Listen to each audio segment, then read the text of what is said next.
Luis Chica, Don Bell, pahinga muna on-cam para ilayag ang relasyon nila off-cam. Sila na kaya ang endgame? Mukhang pansamantala munang ililiban sa spotlight ang ating paboritong tambayan ng kilig. Usap-usapan ngayon sa mundo ng showbiz ang naging desisyon ni Donnie Pangilinan at Bel Mariano, ang nag-iisang Don Bell na maghinay-hinay muna sa kanilang mga on-screen projects.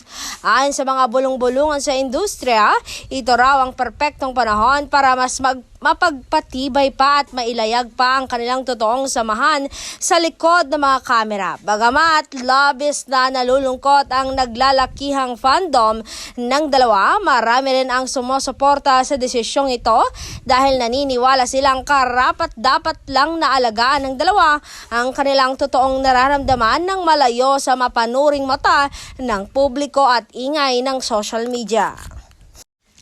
Hindi naman maikakaila na matapos ang sunod-sunod na blockbuster project, teleserye at kaliwat ka ng endorsement, deserve na nag-iisang phenomenal Gen Z superstar kapareha ang magpahinga at mag-recharge. Ang mga pagkapribado ng kanilang off-cam moments ay tila nagsisilbing proteksyon sa isang napakagandang relasyon na binuo ng tiwala at pagkakaibigan. Ay tunay na pagmamahalan para sa mga solid bubblies. Ang hakbang na ito ay hindi senyales ng pagtatapos, kundi isang mas matibay na simula ng mas malalim na koneksyon na tiyak na aabangan ng lahat sa kanilang muling pagbabalik sa telebisyon at pelikula.